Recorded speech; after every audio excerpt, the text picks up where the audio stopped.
Amados, eu gostaria de, antes de dar o endereço do texto bíblico e de expô-lo, gostaria que nós aqui fizéssemos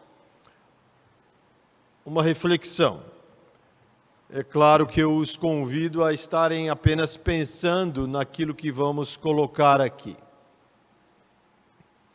Nesses tempos de pandemia, nós temos visto Deus operar maravilhosamente, transformando muitas vidas, principalmente consagrando a vida de vários cristãos, tanto daqueles que já viviam de forma piedosa e consagrada, como daqueles que faltava, vamos dizer assim, maturidade e consagração.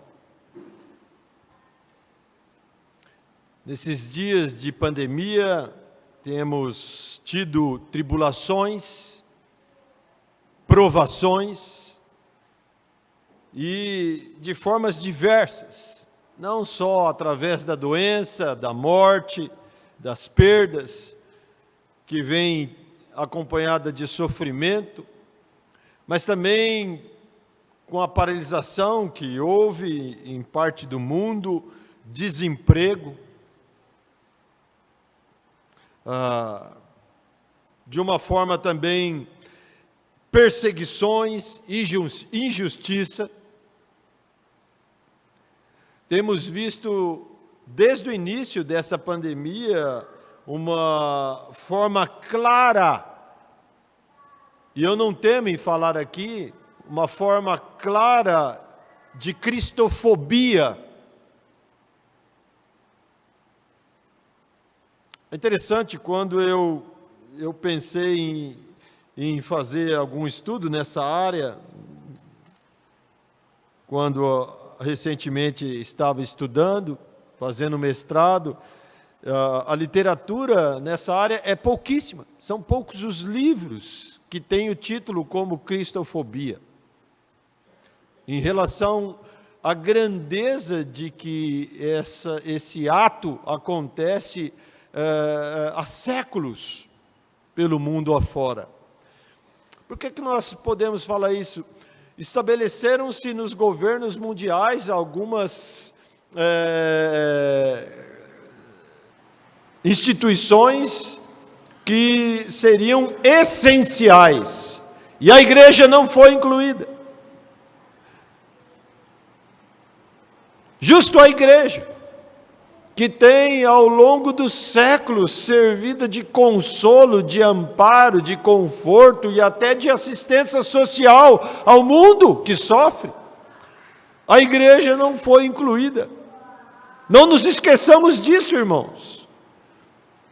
Isso é uma forma de desprezo, de perseguição. Igreja cristã?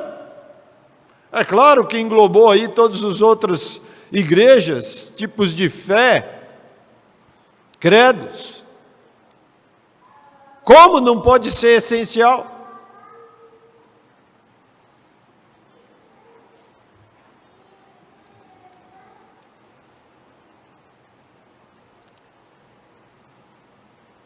Assim, nessas e nas várias tribulações desse nosso tempo, muitos cristãos buscam com mais fervor o Senhor, experimentam a sua misericórdia, graça, amor.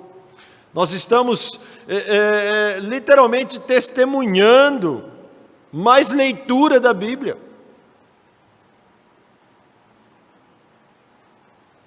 mais orações, mais consagração, santidade, devoção, liberalidade, desprendimento, valorização da igreja, valorização também dos seus líderes, ministros.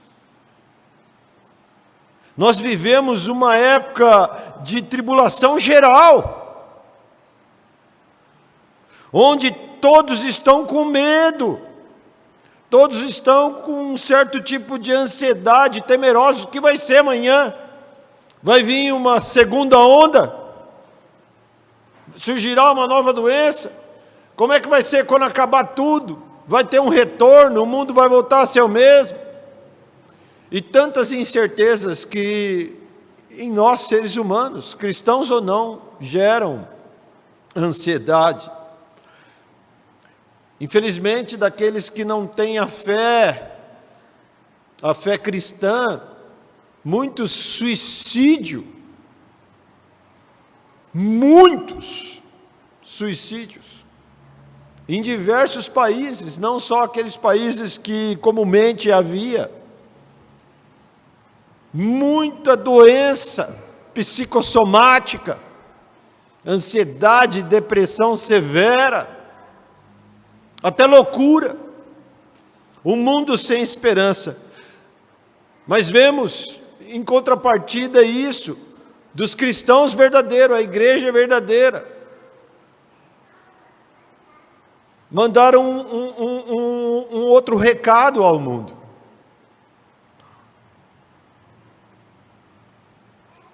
Buscando confiantemente mais o Senhor e a sua palavra, vendo o operar da poderosa mão do Senhor, onde antes não viam.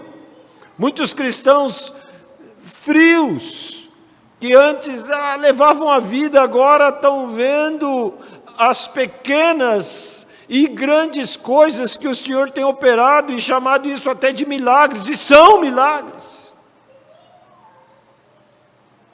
O Senhor tem provido as famílias, o Senhor tem unido as famílias, os cônjuges, os filhos, as escolas de forma sobrenatural. Eu posso dizer isso, eu tenho uma professora em casa, tem procurado não perder o ritmo, continuar ensinando em todos os níveis, desde os pequenininhos até os mais adultos. A igreja agora, mais do que nunca, sendo valorizada. Amados, num certo sentido, essa pandemia tem sido uma bênção. É incoerente falar isso, mas numa perspectiva cristã, não positivista, ilusória. Esse pastor está viajando. Eu estou dizendo no meio da verdadeira igreja de Cristo. Essa pandemia tem sido uma bênção.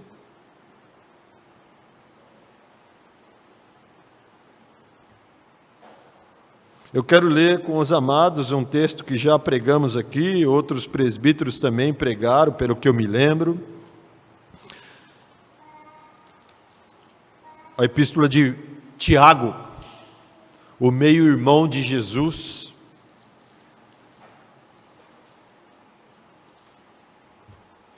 Lá no capítulo 1, do verso 1 até o verso 4. Você que está em casa, você que está aqui, abra a sua Bíblia, acompanhe, seja um crente bereano para saber se estamos expondo e lendo aquilo que estamos propondo aqui.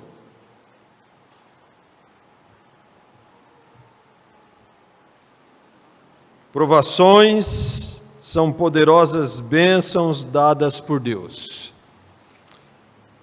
Nessa proposição vamos tentar entender então o que a palavra de Deus nos fala. Epístola de Tiago, capítulo 1, do verso 1 ao verso 4. Tiago, servo de Deus e do Senhor Jesus Cristo, às 12 tribos que se encontram na dispersão, saudações. Meus irmãos, tende por motivo de toda alegria o passardes por várias provações, sabendo que a provação da vossa fé, uma vez confirmada, produz perseverança. Ora, a perseverança deve ter ação completa, para que sejais perfeitos e íntegros e em nada deficientes. Tiago é uma forma grega do nome hebraico Jacó, que significa suplantador. E é claro, aqui não o suplantador no aspecto negativo da palavra, mas é aquele que supera, é aquele que persevera, é aquele que se firma, e assim Tiago se firmou na fé em Jesus Cristo, depois de sua conversão. Ele, meio-irmão do Senhor,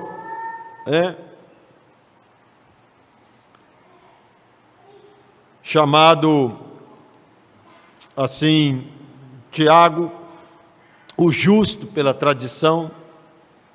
Tiago não cria em Jesus antes da crucificação.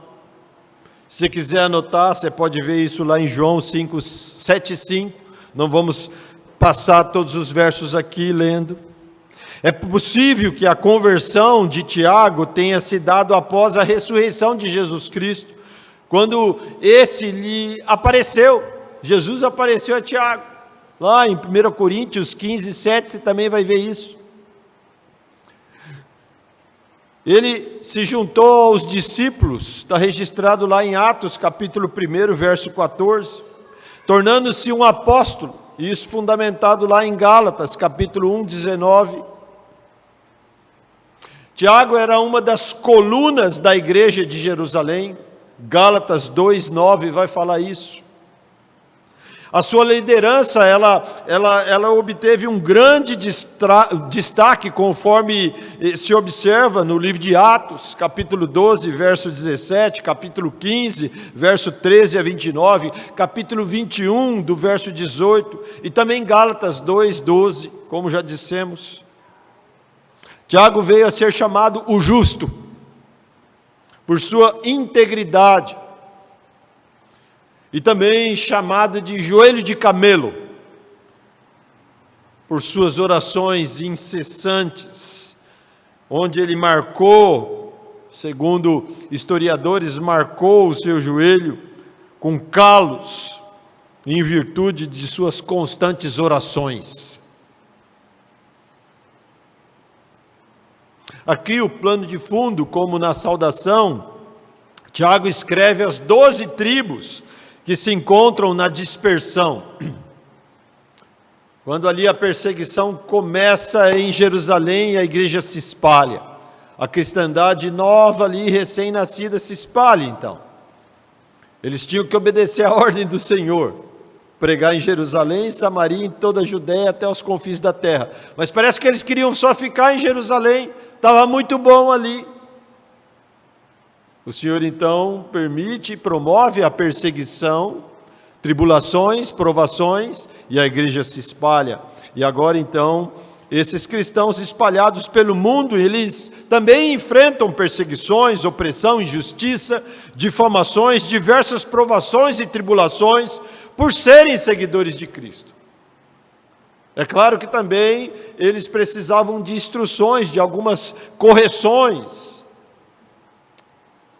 Pensemos que não havia Bíblias como nós temos hoje, tantos pregadores, mestres, pastores, igrejas, eles estavam ali sempre em constante aprendizado, no sentido de ter um material em mãos que era muito raro, as cartas, as epístolas.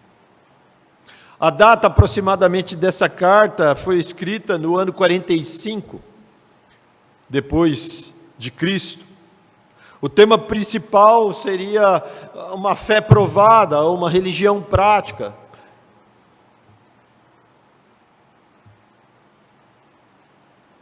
A contribuição dessa epístola, ela envolve encorajamento aos crentes em meio à aflição, que é o texto que lemos. Ela também vem remover a ideia de que a fé pode estar presente sem transformação de vida. Tiago, ele luta com isso.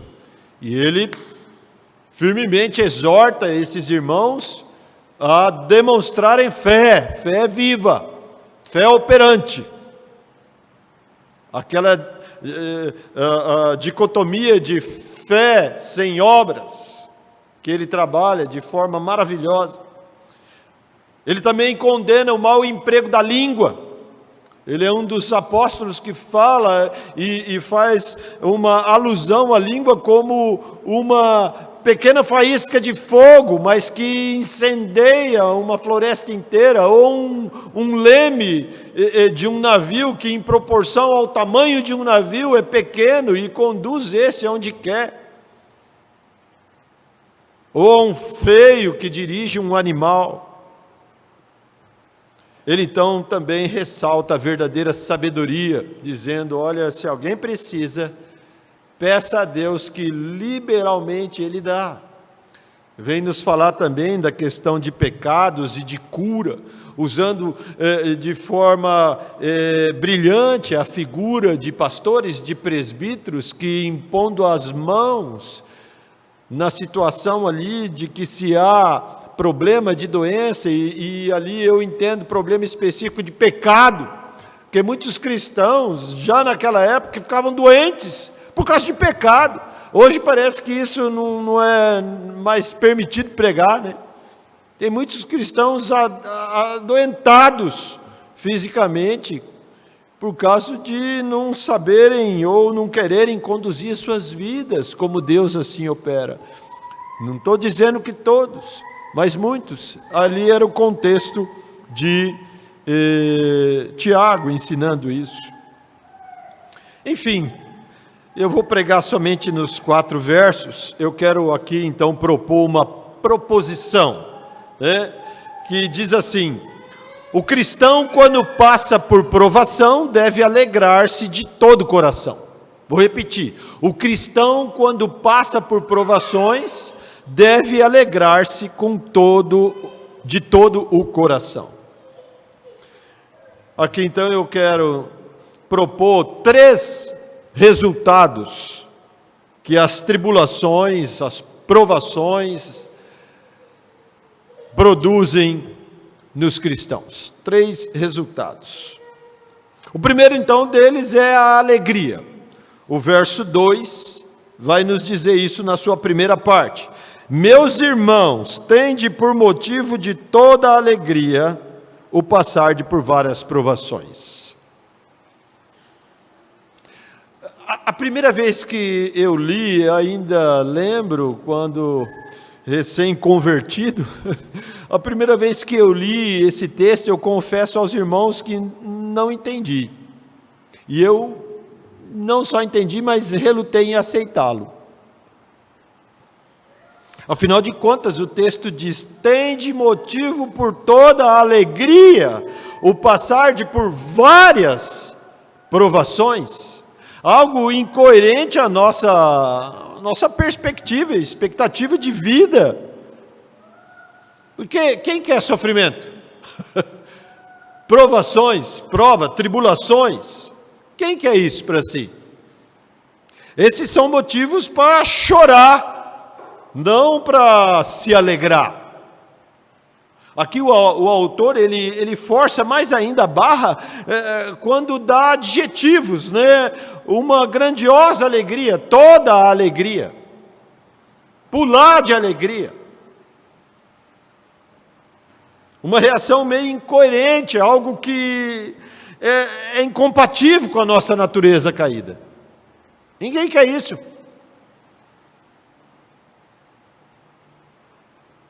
Esse tipo de alegria que Tiago aqui nos fala tem paralelos com o que o Senhor falou no Sermão do Monte. Nas suas 2 últimas bem-aventuranças, narradas lá no Evangelho de Mateus, capítulo 5, do verso 10 até o verso 12, eu vou só relembrar aqui: bem-aventurados, é um paralelo, bem-aventurados os perseguidos por causa da justiça, porque deles é o reino dos céus. Bem-aventurados sois quando por minha causa vos injuriarem, vos perseguirem e mentindo disserem todo mal contra vós. Regozijai-vos, exultai, porque é grande o vosso galardão no céu, pois assim perseguiram aos profetas que vieram antes de nós.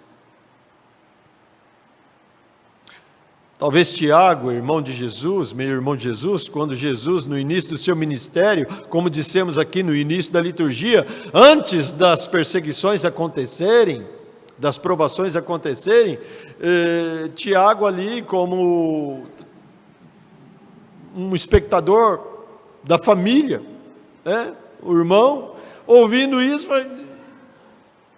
também não entendi nada. Mas com certeza aqui, depois de sua conversão, ele veio entender e aprender que o Senhor Jesus quis ensinar era algo precioso para a sua vida. A expressão aqui, bem-aventurados de Mateus, do Sermão do Monte, a palavra aqui na língua grega, ela descreve de forma geral alegria. Alegria. Já a expressão toda alegria de Tiago é uma palavra diferente aqui. Ela traz um significado mais forte e abrangente de toda a forma de alegria e também alegria coletiva, sentida e compartilhada como alegrai com os que se alegram. Então tem aqui sim uma conotação diferente. O outro verbo aqui importante que nós devemos explorar para entender esse contrassenso de se alegrar com algo que é ruim, como as provações, é o verbo passardes, que não só descreve um momento, mas o estar envolvido de forma inteira num processo cujo exemplo pode ser tentação contra a fidelidade, a integridade, a virtude, a perseverança do cristão. Nós somos provados, sofremos provações, tentações, para não sermos fiéis, íntegros, para não perseverarmos. Isso todo dia. Pense nisso. Ou uma sedução ao pecado, tentação, seja ela originada pelos desejos da carne, pelas circunstâncias externas ou internas ao pecado. Um estado também mental pelo qual nós somos seduzidos a pecar, ou a desviar da fé, ou a não buscar santidade. Enfim, provações, adversidade e tribulações permitidas por Deus, que servem para testar ou provar o caráter, a fé e a santidade dos fiéis. Daí a gente começa agora a baixar a guarda e entender, então por isso que é alegria. Por detrás dessas provações, primeiro no plural, existe a soberania de Deus, existe a permissão de Deus, e num sentido geral também, a intenção de Deus nisso tudo, para nos provar a fé. É certo que Deus não é Deus que tenta ninguém, mas Ele prova, e Ele prova através da nossa própria natureza. Somos pecadores. Deus não precisa fazer muito para nos provar. Já parou para pensar nisso? Nós mesmos, como pecadores, nos deixamos provar. A ideia aqui é através dessas várias provações, né? O cristão está tendo a feliz e privilegiada oportunidade de ser testado, ou seja, passar por uma ação de prova, teste. O que Tiago parece usar da mesma palavra aqui na nossa tradução, mas não é. A palavra agora é provação. Antes, primeiro, provações, agora a palavra é uma outra palavra, dokiminion, que vem de dokimos, que significa aprovados. Aqui, provações. Sabendo que a provação da vossa fé, primeiro, então, ele usa provações, e agora ele usa a palavra aprovação da vossa fé. A palavra aqui, então, provação, ela descreve não mais o meio pelo qual nós somos provados, mas a própria ação de provar, a fim de obter um resultado, como se fosse um teste, Pense aí, sei lá, eu como homem, gosto de carro, né? Um teste de um carro que acabou de sair da linha de montagem, um modelo novo, sei lá, ele agora vai ser testado, provado nas curvas, na estrada, onde for, para poder depois de testado e aprovado, ser vendido no mercado com segurança. Para não acontecer acidentes, não ter aí os fabricantes que pagarem milionárias indenizações de um produto que colocou. Assim também como qualquer produto, testado, aprovado. Essa ideia leva-nos a mais um resultado das provações que devem nos fazer ter alegria e deleite espiritual. E aí nós vamos para o segundo resultado, perseverança, a perseverança. Percebem aí no texto? Meus irmãos, tende por motivos de toda alegria o passar por várias provações. E agora vem, sabendo que a provação da vossa fé, uma vez confirmada, produz perseverança. Mas ficando aqui somente com a última parte desse verso ainda, né? Tiago traz aqui as provações, ele diz que as provações produzem perseverança, e esse é mais um motivo, né, de alegria. Aqui a palavra antes de perseverança, né, no verso 3, não no 2, no verso 3, na sua primeira parte, é a palavra confirmada. Essa palavra, ela está então em consonância com a palavra provação. Foi provado, e agora uma vez provado, está confirmado, suportou, passou por aquilo, não ficou destruído, né? Está confirmado. O teste com o objetivo de se provar algo, e isso é a fé. Pense assim, Deus nos deu a fé, e isso é dom de Deus, como Efésios 2, 8, 9 diz, não vem de ninguém, eu vou ter fé, eu vou comprar a fé, não, nós ganhamos de Deus a fé, só que essa fé, ela tem que ser testada, ela tem que ser provada para dizer para nós e para os outros, não para Deus, Ele sabe de tudo e todas as coisas. Pensa bem, Deus não precisa de prova sua ou minha se a gente tem fé ou não, Ele é onisciente, Ele sabe de nossa vida aqui até a eternidade. Não que nós não tenhamos que nos preocupar com Deus, mas nós primeiramente temos que saber, através das provações da nossa fé, se ela está ali, se ela existe, se ela se dá provas da poderosa obra que Deus tem feito em nossas vidas, entende? E aqui então, essa palavra confirmada, ela então está em consonância com a palavra provação. Um teste com o objetivo de se provar algo. Só que aí vem uma outra palavra que nós desprezamos muito, a palavrinha pequenina, que aparece centenas de vezes na Bíblia, na sua forma primária e de outras formas também, com outros sinônimos.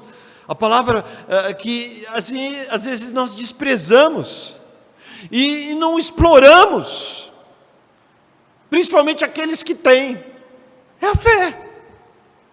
Se eu perguntasse aqui para os irmãos, ou para que os amados que também nos ouvem, explique fé, demonstre em palavras o que significa fé, primeiro para você, porque você não só vai explicar, mas você vai tentar, de uma maneira ou de outra, verbalizar aquilo que você tem, e tem experimentado, e está aí, não é oco, não é só palavra.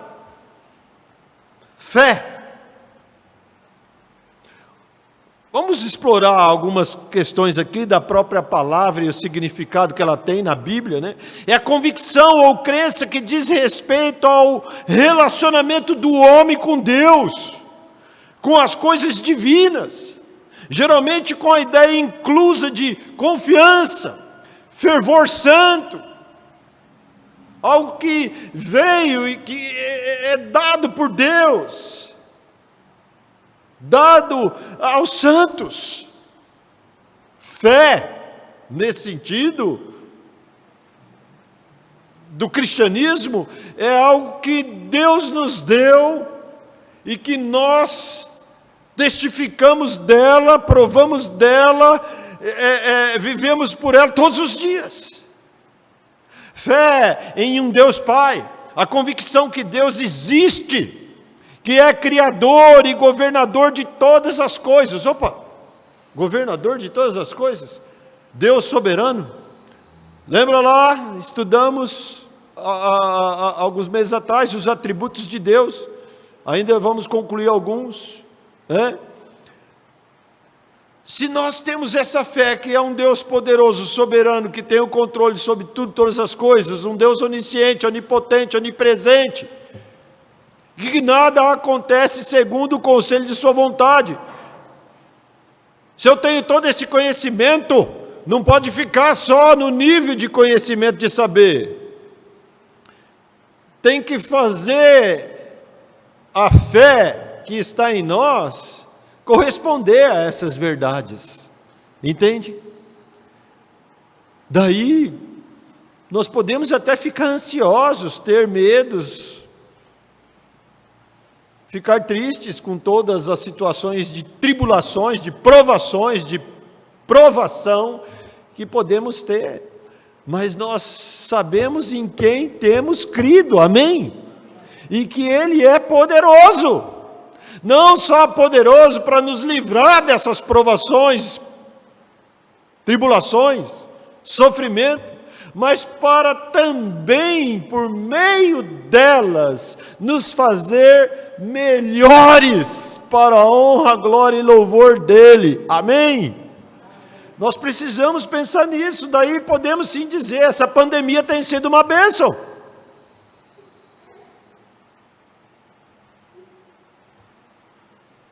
Fé em um Deus Filho e convicção de que Jesus é o Messias, através do qual nós obtivemos a salvação eterna e entrada garantida no reino dos céus. Fé em Jesus, que Ele que é o alfa e o ômega, é aquele que vive para sempre, é aquele que vai voltar, é aquele que está conosco todos os dias, para tudo. Não só para as nossas benesses ou o nosso bem-estar, segundo uma cosmovisão egoísta de vida, que muitos cristãos enchem muitas igrejas para isso, mas também para as provações, para as tribulações, para os sofrimentos. Ele é o Consolador, não, Ele enviou o Consolador, cremos no Deus Espírito Santo, na Santa Trindade, aquele que nos consola, aquele que sempre nos convence, não só ao mundo, mas a nós diretamente, do pecado, da justiça e do juízo, o Espírito Santo. Fé. E aqui nós poderíamos pregar só sobre a fé. Mas é essa fé que, uma vez confirmada, porque foi provada, que Tiago está nos ensinando aqui. Aí sim vem a palavra perseverança, uma outra palavra que também nos move a alegria, e alegria, toda a alegria, né? Descreve aqui a estabilidade, a constância, a tolerância, a característica do cristão que não se desvia do seu propósito, de sua lealdade, de sua fé, a sua piedade, mesmo diante das maiores e variadas provações. motivo de toda alegria o passar por várias provações. Descreve a perseverança, a paciência e firmeza de alguém que espera em Deus, apesar das circunstâncias. O que significa é uma ação de perseverar, de sofrer, suportar com calma, paciência e heroicamente. Não é, entanto, uma atitude passiva. Pelo contrário, é uma atitude dinâmica, a perseverança. Eu não persevero agora nessa circunstância. Não, eu vivo perseverando. Tem a aplicação ao período de duração de um trabalho cansativo que alguém desempenhou sob pressão, né? Usava-se também essa palavra para adjetivar uma planta que mesmo sob condições desfavoráveis conseguia sobreviver. Somos nós, amados, os cristãos. Quantos testemunhos nós vimos aqui? Tem centenas, milhares deles. Irmãos nossos trancados em containers. Você que veio de manhã ou assistiu de manhã, um container não tem banheiro, não tem janela, não tem respirador, não tem nada. Irmãos nossos, não só em containers, como em prisões, em campos de concentração, e perseveram, não negam a fé, por isso que continuam lá.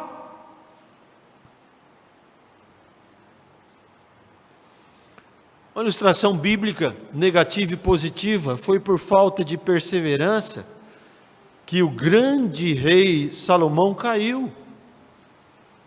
Tinha tudo. Tinha a fé deixada pelo seu pai, o grande rei Davi, que mesmo que também tenha pecado, mas passou a ele um legado de fé. Tanto que Davi escreveu e se relacionou com Deus, mesmo no seu pecado, chamado o homem segundo o coração de Deus. Isso não foi tirado de Davi. E Salomão, no meio do caminho, caiu, depois se arrependeu e escreveu Provérbios.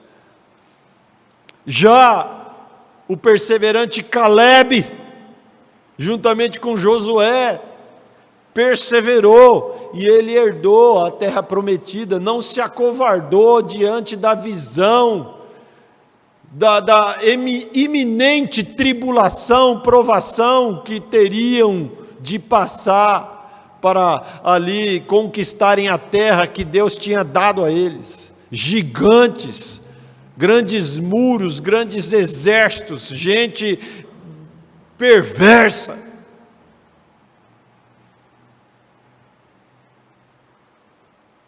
A igreja primitiva foi cruelmente perseguida, assolada pelo Império Romano, quase 400 anos, falamos isso de manhã, repetimos aqui. Nós, igreja de hoje e de sempre, nós não temos a noção do tempo, por isso que história é muito importante. Nós aprendemos muito com a história. Histórias, é claro, relevantes e verdadeiras, né? A igreja resistiu, a igreja perseverou desde o início.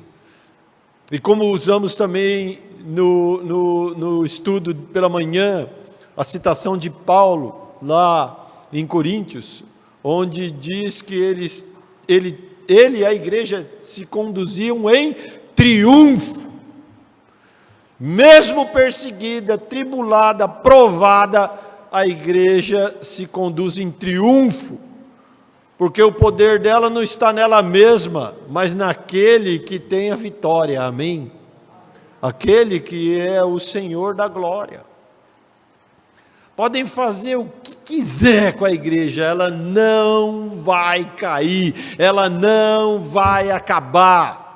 E no fim, quando o Senhor dela, o nosso Senhor, voltar, seremos nós que existiremos. e julgaremos e governaremos o mundo. Mas antes aqui, tem que ter fé provada.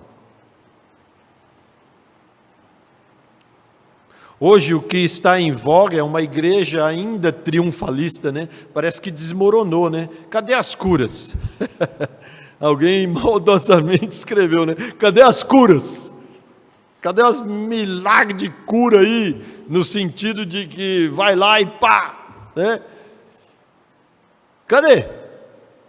Cadê esses profetas todos, homens poderosos de fé, né? Com chapéu sem chapéu, com toga com barba sem barba, cura, cadê? Deviam estar usando esses para curar todo mundo, do mundo inteiro. Parece que a gente também não se esquece muito dessas coisas, né? A igreja triunfalista, onde não podem existir provações, pobreza, doença, perseguição e aí vai. Eu fico pensando na igreja perseguida. Como já dissemos aqui, há décadas sofre pela fé. Fico pensando em nós, no passar dos anos, como é que nós iremos enfrentar as duras provas de fogo que teremos pela frente? Porque a Bíblia fala isso. Será que os ministros estão preparando as suas igrejas para perseguição? Isso não atrai, esvazia a igreja. É palavra de Deus também. Como reagiremos? Desistiremos? Não perseveremos? Não iremos perseverar?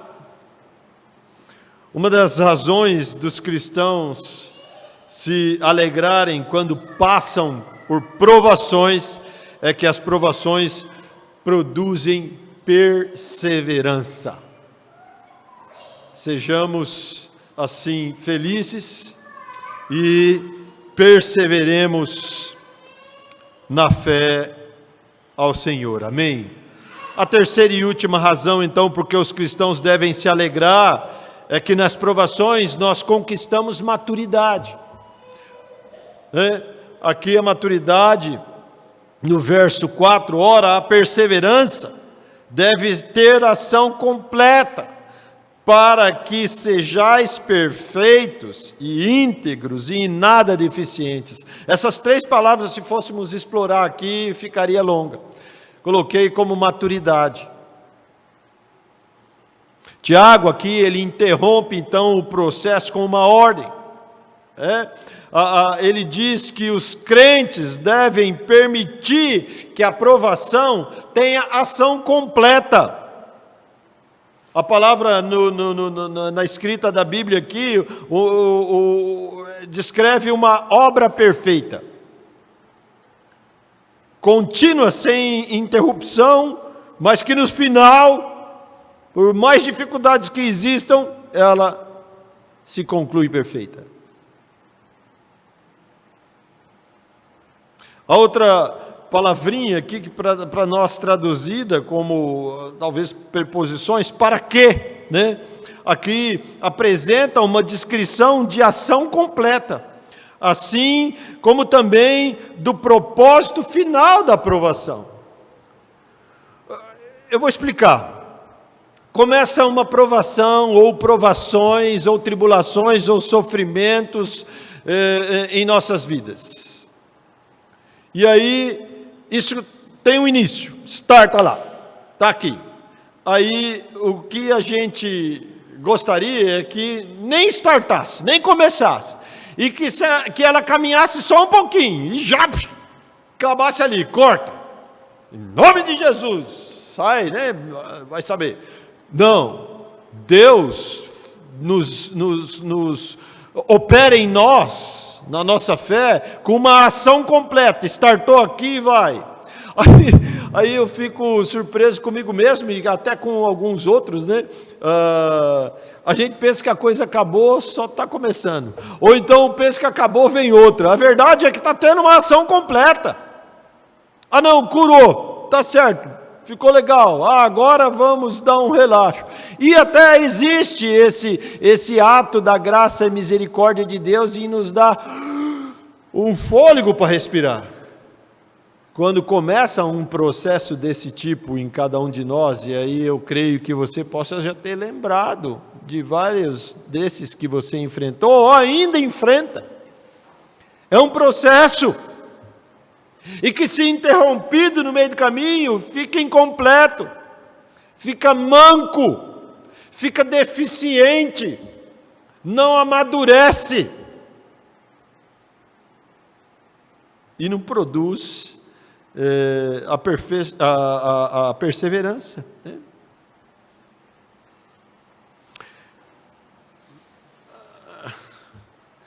A minha esposa e eu, nós gostamos de cozinhar, né? E ela antes gostava mais, né, de fazer pães. Aí eu também passei a fazer pães, né, número 1, aquelas coisas, né? E aí, faz tempo que a gente não faz pães, né? É porque a vizinha não deixa, né? A vizinha, gentilmente, ela leva lá os pães quentinhos, pão, tudo quanto é tipo, né? Dia sim, dia não, tem pãozinho lá. Muito obrigado, vizinha, minha amada sogra, né? Mas existe uma situação que pode acabar com uma fornada de pães, né? Se acabar o gás no meio da fornada, se acaba o gás no meio da fornada, o processo de crescimento é interrompido. Aí já era. Pãozinho não cresce e fica tudo defeituoso, imperfeito. Você está falando de pão? Opa, pão no forno, forno é frio ou quente? Quente, né? Alguns fornos aí indicam para atingir 280, 300 graus, né? Tem que ser o processo ali do sofrimento da massa, do fermento e toda aquela mistura que está lá, até o fim, até chegar naquele pãozinho perfeito. Não vou falar que nós somos pãezinhos de Jesus, senão depois vão me caçar, né? Mas, de uma forma alegórica, nós somos, talvez, uma outra ilustração, carvão, né? Sabia que o carvão mineral, através do tempo, das intempéries, da pressão e de vários outros processos que levam anos, o carvão vira diamante? Você já sabia disso? O carvão vira diamante. É o primeiro estágio do diamante, é o carvão. Somos pedras vivas, né? Como diz o hino, né? Como diz o hino, olha, já está uma receita aí para cantar, né? Somos pedras vivas nas mãos do Senhor, onde Ele está lapidando, né? Onde Ele está de forma, fazendo a gente passar por provações, por prova, para que cada vez mais a luz que Ele colocou em nós brilhe. Brilha Jesus, brilha através da igreja, brilha em nós. Aqui o termo perfeito, ele merece também uma explicação, não significa uma ausência de defeitos, tá? A palavra, ela pode apresentar vários sentidos: perfeito, adulto, maduro, plenamente desenvolvido. Nos papiros antigos, esse termo era usado para designar a maioridade civil das pessoas, que se tornavam assim responsáveis. Era usada também para frutos maduros e para mercadorias em boas condições, para vender. Quantas vezes nós queremos escapar das provações? Quantas vezes queremos e torcemos para que o gás acabe, né? Claro, no caso do pão é para que o gás não acabe, né? Mas na alusão da historinha aqui, acaba logo aí, não queremos mais ficar nesse forno do sofrimento. Tribulação acabe, a doença seja curada, a pandemia acabe.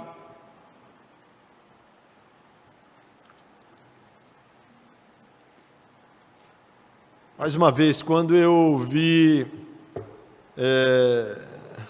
dos meus professores, ainda no seminário, um deles,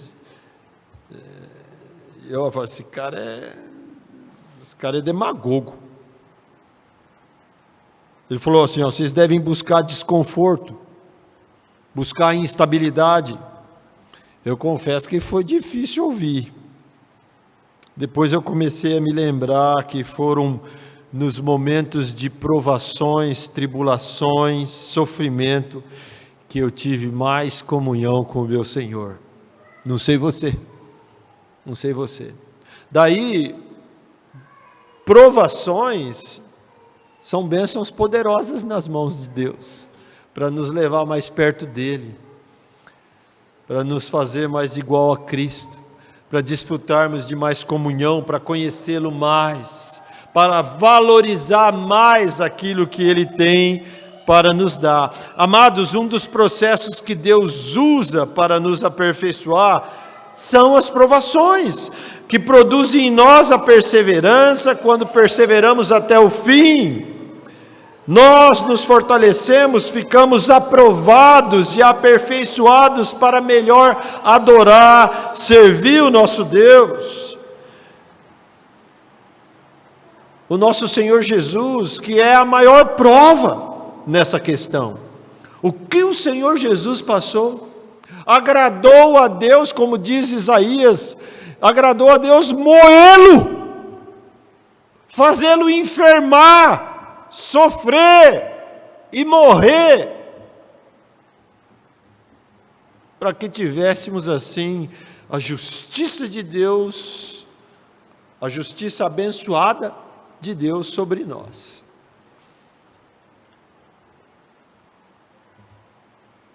Quando passamos por provações, não fujamos delas, antes peçamos a Deus ajuda para enfrentá-las. Amém? E aqui então, as 3 razões que temos para nos alegrar quando nas provações. De trás para frente, maturidade, a perseverança, e a própria alegria. Vamos orar. Senhor Deus, muito obrigado porque o Senhor nos ensina de todas as formas, não só nas bênçãos, no bem-estar geral, mas também nas provações, nas angústias, nos sofrimentos. Que o Senhor cada vez mais nos ensine a viver sabendo que o Senhor é aquele que nos ama com amor eterno e que o seu amor também se manifesta nas provações e sofrimentos de nossa vida. Ajuda-nos a nos apropriar desses momentos, dessas circunstâncias que podem ter tempos determinados, mais curtos, longos. Não nos deixe cair no erro de tentar abreviar esse tempo santo e abençoado. Mas antes, com fé perseverante e muita alegria, aproveitar ao máximo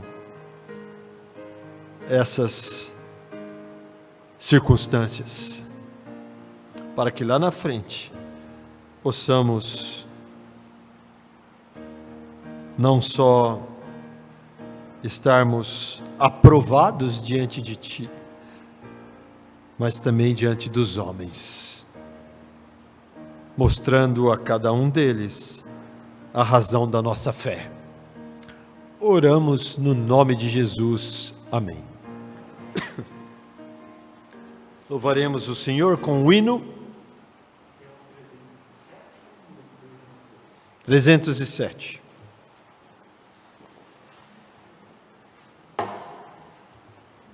Após o hino, nós impetraremos a bênção e também encerraremos a nossa transmissão a você que está nos acompanhando em casa. Hino 307.